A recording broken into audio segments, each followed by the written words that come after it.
buhay. So ngayon po, ating devotion for tonight is in Psalms 37 verse 3. Actually, to 5 po ito. So ang sabi dito, trust in the Lord and do good. Dwell in the land and enjoy safe pasture. For take delight in the Lord, and He will give you the desires of your heart. 5, commit your way to the Lord, trust in Him, and He will do this. So sabi dito sa una po nating verse is trust in the Lord and do so good. So isa sa mga pinapakita sa atin ng Panginoon dito is yung pagtiwala natin sa Panginoon. Ini-invite tayo ng verse na ito o ng Diyos na yung ating buhay ihugis or ilagay natin sa pagtiwala natin sa Panginoon in trusting the Lord and doing good. So nag-order po yan actually kung mababasa po natin yung verse hanggang 5 po na yung mauuna po sa ating buhay, sa ating paglakad dito sa lupa ay ang pagtiwala natin sa Diyos. Ang pagtiwala natin sa Panginoon. Diyan po susunod yung pagkilos ng Panginoon sa pagtiwala natin sa ating Diyos. Amen? Amen. Doon po magsisimula ang lahat. Trust in the Lord. Magtiwala lang tayo sa Panginoon. Let us trust in Him na lahat ng gagawin niya ay para sa ikabubuti po natin. Sa mga verses, sa mga book of the Bible, lahat ng mga pangako niya para po sa ikabubuti natin. Hindi po sa ikasasama natin. Kaya po sinabi sa Jeremiah 29:11 na ang plano ng Panginoon sa atin ay maganda, magtiwala tayo doon. Amen? Amen.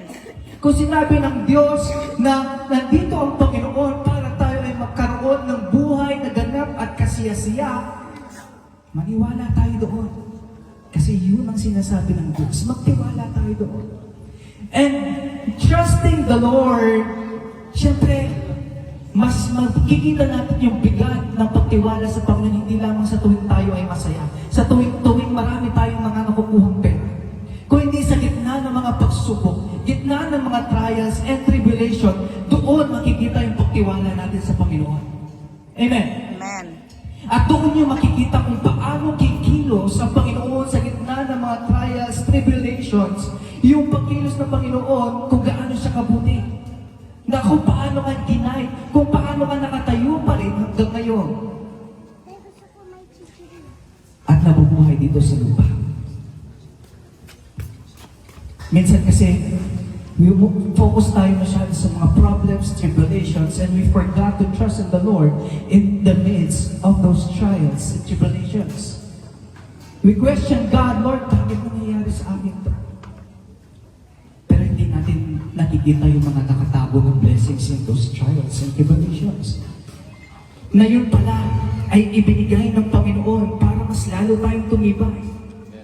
Para tayo ay mas lalong kumilos na may pagtiwala sa ating Diyos.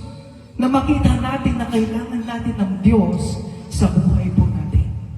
Hindi natin kaya mag-isa na mabuhay dito sa lupa. Kailangan natin palagi ang Diyos sa buhay natin. So God invites us to trust in Him and do good. You can do good hindi dahil sa iyong sariling kabutihan, hindi dahil sa sarili mong kagalingan, but because you trust the Lord, you do good, you obey His commandments, sinusunod mo kung ano sinasabi ng Diyos because you trust Him fully. Na alam mo sa gitna ng mga pagsubok, trials, you will still do good and obey God because you know your God. You know who is your Lord and your Savior. Amen. Kaya magpapatuloy ka to do good. Maraming mga tao because of just of trials and tribulations, kapag nagawa ng masama o masama na yung lahat ng kanilang nangyayari sa buhay, masama na rin ang lumalabas sa kanilang buhay. But as Christians na tinawag ng Panginoon, no. In the midst of trials, tribulations, we can still do good kasi alam natin ang Diyos mabuti sa ating buhay. Amen. Amen. Amen. Believe in that. And you will do good. Trust in the Lord and you will do good. And you will dwell in the Lord and enjoy safe pasture. Ibig sabihin, kahit nasa gitna ng mga trials, tribulation, you can enjoy life. Hindi dahil sa mga nandito sa lupa, ibinibigay dito sa mundong ito, but because Diyos, sa peace na ibinibigay ng Diyos sa iyo, sa kalakasan na ibinibigay ng Diyos sa iyo, sa joy na ibinibigay ng Lord sa iyo, na fulfilled ka sa Panginoon, anuman ang meron ka sa iyong buhay. Dahil alam niyo po, dito sa mundo, maraming hinahanap dito.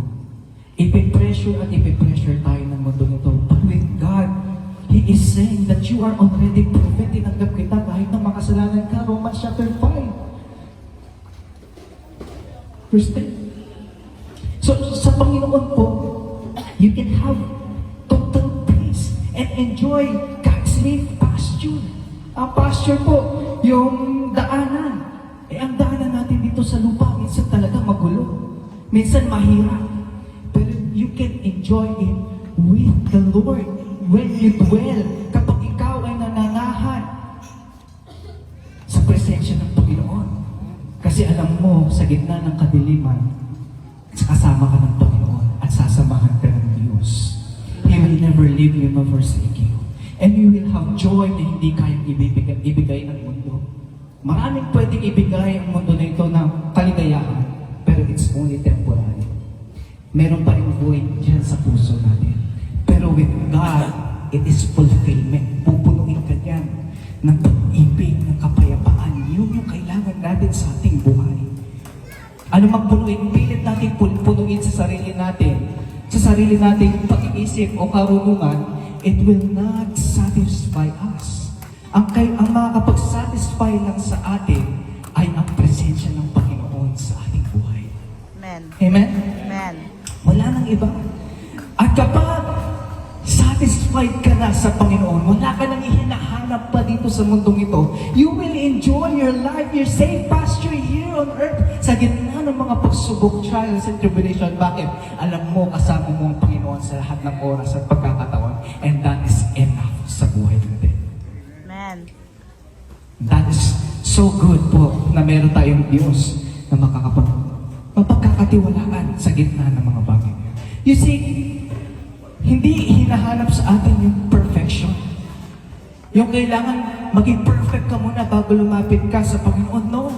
Marami nagsasabi kapag pupunta ako sa church, masusunog ako. Sabi nila ganyan. Hindi eh.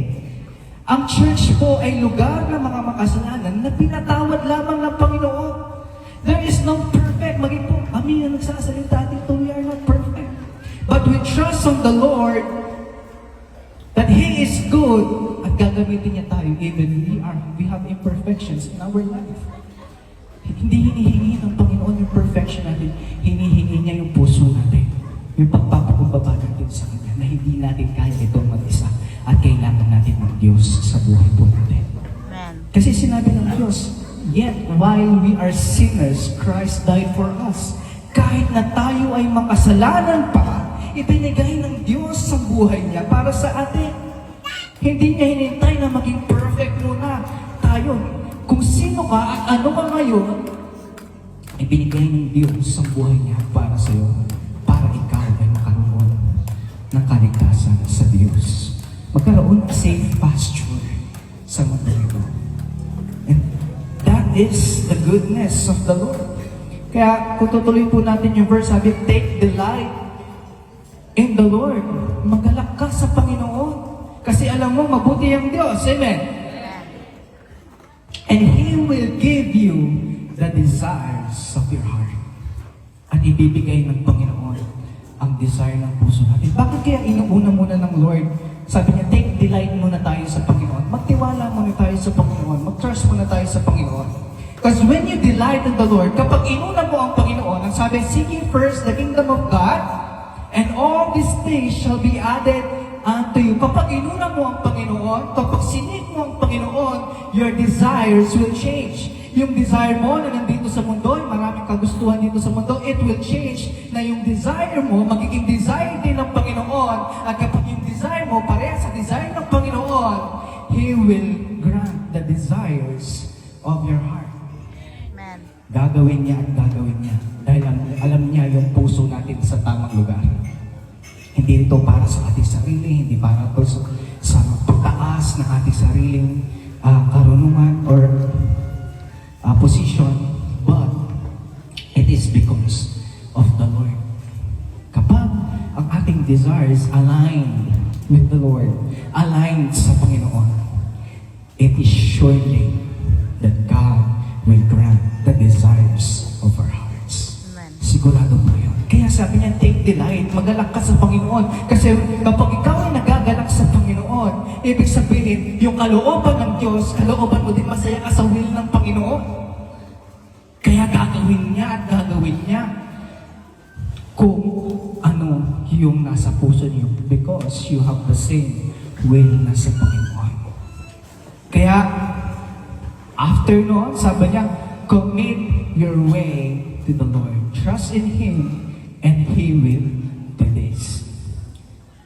Sinabi niya dito, commit your ways. Kapag sinabi natin commit, ibig sabihin, huwag tayong hihinto sa pagtiwala natin sa Panginoon. Sa paniniwala natin sa Panginoon. Sa gitna ng trials, sa gitna ng ating mga pagkakamali. Marami kasi nahihiya na silang lumapit sa Panginoon dahil alam na nila na ang dami-dami na nilang pagkakamali. Baka hindi sila tanggapin ng Panginoon. No! God is always there, ready to accept you as who you are. Just come to Him. Just commit your ways, Lord. Ikaw na ang masunod sa aking buhay. Commit your ways to the Lord. Trust in Him. At maniwala ka na lahat ng mga desires natin sa puso natin, He will grant it. Gagawin niya ito. If we commit our ways to Him. Magtiwala lang tayo sa Panginoon. Just believe in Him. Mauna yung pagtiwala natin sa Panginoon, yung heart natin, yung pagmamahal natin sa Panginoon. Yun yung mauna sa atin. At makikita ninyo how God will change your life if you just trust in Him. And you feel, maramdaman mo lang kung paano kanya may minamahal ng Panginoon, kung paano kabuti ang Diyos sa buhay mo. At magtataka ka na lang, paano kumilos ang Diyos sa buhay. He will change you drastically. Hindi dahil sa iyong sariling karunungan, dahil sa iyong sariling kagalingan, kabutihan, but because God is good in your life. Amen. That will bring change. So, it's not us. It's not our own holiness. Wala tayong kabanalan ko sa ating sarili. It's only to God. Kaya, surrender na natin, ibigay natin lahat ng meron tayo sa Panginoon. And He will give the desires of your heart. Believe in that. Magtiwala kayo doon. Yung maraming pinapangako ang mundong ito, pero ilang beses na tayong na-scam sa mundong ito. Tama? Meron tayong mga football daw na ganito, pero scam pala. Meron tayong mga ibang mga bitcoins daw na ibang klase. Scam pala. Pero sa Panginoon, hindi tayo na-scam. Dahil may fulfillment. Pupunuin niya yung puso mo, yung kulang sa ating heart. Amen? Amen. Naniniwala kayo doon? Amen. Saan po? Sa scam po o sa Panginoon? Sa both. sa Lord. Amen. So, let us trust in the Lord sa celebration na meron po ang Arbanag. Lahat ng ito na nangyayari sa loob ng Arbanag Realty, it is because of the goodness of the Lord, because He provides safe pastures, kaya na-enjoy natin kung ano yung mga blessings ng Panginoon. Let us always commit ourselves to the Lord. Mag-isa trabaho, gawin natin ito para sa Panginoon at hindi para sa ating sarili. At He will delight, magbibigay at magbe-bless ang Panginoon sa buhay natin. Just do it. Lahat ng ating gagawin ay para sa Panginoon. So let's thank the Lord. Purihin natin ang Panginoon sa kanyang kabutihan, that we will trust in Him, that He will provide safe pastures sa atin. He will do or He will give the desires of our hearts as long as we trust and fully commit ourselves to the Amen. Lord. Amen. Amen? Amen. At ang Arbanag po, ito po ay isang business at company na nagtitiwala at nakakommit sa Panginoon. Kaya lahat ng yan, lahat ng meron ang Arbanag Realty, hindi dahil sa ating sariling karunungan, kung hindi, galing po ito sa ating Panginoon. Isang malakas po palakpakan sa ating Diyos. Purihin po ang ating